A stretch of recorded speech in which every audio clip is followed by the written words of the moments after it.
मैंने तो खुद पर काबू पा लिया है, लेकिन मेरी बेटी अभी छोटी है। कहीं गांव वालों को पता चल गया कि ये चुड़ैल है तो वो इसे जिंदा नहीं छोड़ेंगे। फिर कुछ ही दिनों में रेशमा की बेटी दूसरे बच्चों के मुकाबले बहुत तेजी से बड़ी हो रही थी। एक दिन वो गांव के बच्चों के साथ खेल रही होती है। अरे सुमन, देख तो सही, ये रेशमा की बेटी कितनी जल्दी बड़ी हो गई है।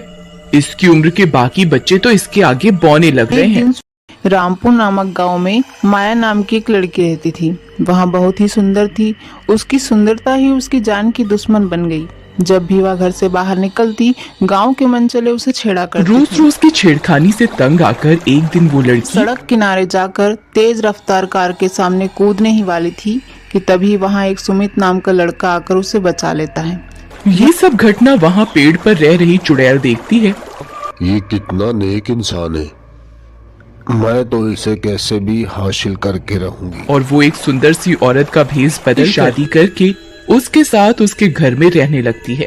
फिर कुछ समय बीतने के बाद उनके घर एक प्यारी सी बच्ची का जन्म होता है। देखो ना रेशमा, हमारी बच्ची कितनी प्यारी लग रही है, एकदम परी है।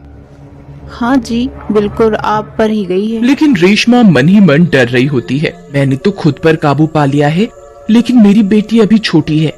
कहीं गांव वालों को पता चल गया कि ये चुड़ैल है तो वो इसे जिंदा नहीं छोड़ेंगे। फिर कुछ ही दिनों में रेशमा की बेटी दूसरे बच्चों के मुकाबले बहुत तेजी से बड़ी हो रही थी। अरे सुमन, देख तो सही, ये रेशमा की बेटी कितनी जल्दी बड़ी हो गई है। एक दिन स्वीटी कुछ बच्चों के साथ खेल रही थी। तुम हमारे साथ चीटिंग कर रही हो, जाओ, हम तुम्हारे साथ नहीं खेलेंगे। ऐसे कैसे नहीं खेलोगे, मैं तुम्हें कहीं नहीं जाने दूंगी। मम्मी मम्मी, देखो ना, ये स्वीटी हमें मार रही है। बच्चों की आवाज सुनकर रेशमा बाहर आती है और स्वीटी को डांट कर जल्दी से अंदर ले जाती है। ये तुम क्या कर रही थी? मैंने तुम्हें मना किया था ना कभी किसी भी बच्चे को हाथ मत लगाना। लेकिन माँ, उसने मेरे साथ चीटिंग की। मैंने तो सिर्फ उसे हल्का सा हाथ ही लगाया था और वो मम्मी मम्मी करके रोने लगा।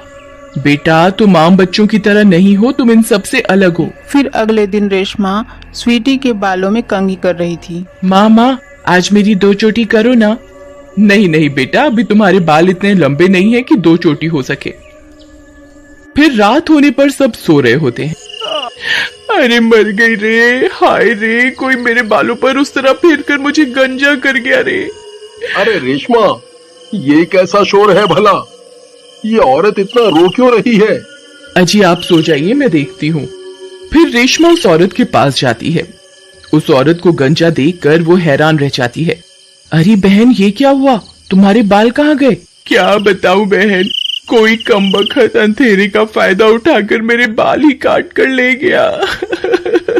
फिर रेशमा हैरान परेशान होकर वापस अपने घर आ जाती है। अगले दिन रेशमा जैसे ही स्वीटी के बालों में कंघी कर रही थी तो क्या देखती है कि उसके बाल इतने लंबे हो गए थे कि 2 चोटी बनने लगी थी। अरे स्वीटी, तुम्हारे बाल इतने रातों रात में लंबे कैसे हो गए?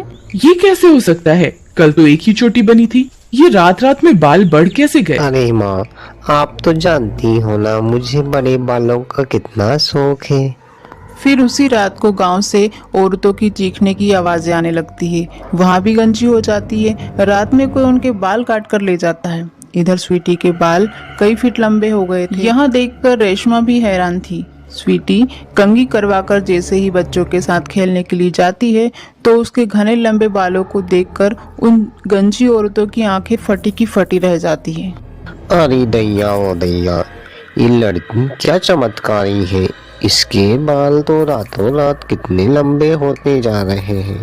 अरे रामू भैया, ये तुम्हारी पत्नी के साथ क्या हुआ? इनके बाल कहाँ गए?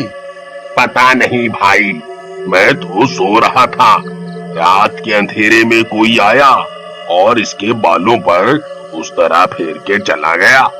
रेशमा भी सोच में पड़ जाती है कि आखिर कौन है जो गांव की औरतों को गंजा कर रहा है। तो लगता है यही लड़की है जो गांव की औरतों के बाल काट रही है। हमें कुछ करना होगा, नहीं तो पूरे गांव की औरतें गंजी हो जाएगी। तभी गांव वाले प्लानिंग करके रात में उसे मारने के लिए सुमित के घर जाते हैं। अरे तुम मेरी बेटी को हाथ नहीं लगा सकते, क्यों नहीं मारे उसको? तुम्हारी बेटी ही गांव की औरतों को गंजा कर रही है। इतना बोलते ही गांव वाले सुमित को पीटने लगते हैं। तभी रेशमा स्वीटी से बोलती है, बेटा, मैं अपनी सभी शक्तियाँ खो चुकी हूँ। अब तुम्हें ही अपने बाबा को बचाना होगा। अपने बाबा को गांव वालों से पिटता देख वहां अपने असली रूप में आ जाती है। गांव वाले यहाँ सब देखकर डर जाते हैं। ए गांव वालों, अगर आपने मेरे बाबा को अब हाथ लगाया तो किसी को जिंदा नहीं छोड़ूंगी। रेशमा फिर अपनी बेटी को समझाती है। माँ की बात सुनकर स्वीटी अपनी शक्तियों से गांव की सभी औरतों के बाल लौटा देती है। कुछ पैसों की जरूरत है, ला पैसे दे मुझे, पैसे दे। शर्म नहीं आती पैसे मांगते हुए? जो तुम कमाते हो वो सब तुम अपनी इस दारू में उड़ा देते हो। एक पैसा नहीं देते मुझे। अगर मैं तुम्हें पैसे दे दूंगी तो अपनी बेटी को कैसे पालूंगी? मुझे गुस्सा न दिला, चुपचाप पैसे देते। मेरा दिमाग ना खराब करो, जाओ यहाँ से। घर में तुम्हारे लिए मैं खाना रख कर आई हूँ, जाकर खा लो उसे। बहुत समय पहले की बात है। बीजापुर नामक एक छोटे से गांव में छगन अपनी पत्नी रेखा और बेटी पारुल के साथ रहता था। वहाँ शराबी था। जो भी कुछ वहाँ कमाता सब शराब में उड़ा देता था। घर का खर्च चलाने के लिए रेखा दूसरों के घरों में काम किया करती थी। एक दिन की बात है। तेरा गम अगर न होता दूसरा मैं न पी। मुझे कुछ पैसों की जरूरत है, ला पैसे दे मुझे, पैसे दे। शर्म नहीं आती पैसे मांगते हुए? जो तुम कमाते हो वो सब तुम अपनी इस दारू में उड़ा देते हो। एक पैसा नहीं देते मुझे। अगर मैं तुम्हें पैसे दे दूंगी तो अपनी बेटी को कैसे पालूंगी? देख अगर तूने मुझे पैसे नहीं दिए तो तेरी इस बेटी को मार दूंगा। मेरी बेटी को हाथ भी मत लगाना। और मैंने बोला ना मेरे पास कोई पैसे नहीं है। सब लोग देख रहे हैं, यहाँ तमाशा न बनाओ, जाओ यहाँ से। छगन बहुत ही नशे में था। तभी उसकी नजर रेखा के बालों पर जाती है जो बहुत ही लंबे और काले थे। पैसे नहीं है तो आ जाएंगे। मैं तेरी इस बेटी के बालों को काट कर बेच दूंगा। तभी छगन पारुल के बालों को पकड़ लेता है। बापू छोड़ो छोड़ो मेरे बाल, बहुत दर्द हो रहा है मुझे। शोर सुनकर वहाँ सभी लोग इकट्ठा हो जाते हैं। छोड़ो मेरी बेटी के बाल, मैं तुम्हें इन्हें काटने नहीं दूंगी। छोड़ो। आप सब खड़े खड़े क्या देख रहे हो? मेरी बेटी को बचाते क्यों नहीं? माँ, मैं अपने बाल नहीं काटूंगी। मुझे अपने बाल बहुत प्यारे हैं। बापू को बोलो ना कि मेरे बाल ना काटे। लेकिन डर के मारे कोई भी उसकी मदद नहीं करता। छगन को अपनी बेटी पर जरा भी दया नहीं आती और वहाँ रेखा और पारुल के बाल काट देता है। अपने आप को गंजा देखकर पारुल सहन नहीं कर पाती है और वहीं पर दम तोड़ देती है। अपनी बेटी को तड़पते मरता देखकर रेखा को बहुत गुस्सा आता है। वह गुस्से में कुल्हाड़ी से अपने पति की गर्दन काट देती है और खुद भी वहीं मर जाती है। फिर गांव वाले उन तीनों को वहीं जमीन में गाड़ कर आ जाते हैं। उनके जाने के बाद रेखा और पारुल दोनों चुड़ैल बन जाती है। हम दोनों को मुक्ति तभी मिलेगी जब हम दोनों अपना बदला लेंगे इन गांव वालों से। किसी को नहीं छोड़ेंगे। ठीक कहा ना बेटी? हाँ माँ, बिल्कुल ठीक कहा। मिलकर बदला लेंगे। वहाँ दोनों चुड़ैल मिलकर गांव के लोगों को एक एक करके गंजा करने लगती है। अरे मेरे कितने सुंदर बाल थे, उन चुड़ैलों ने मेरे सभी बाल काट डाले। कोई हमें रात में गंजा कर गया और हमें जरा भी पता नहीं चला।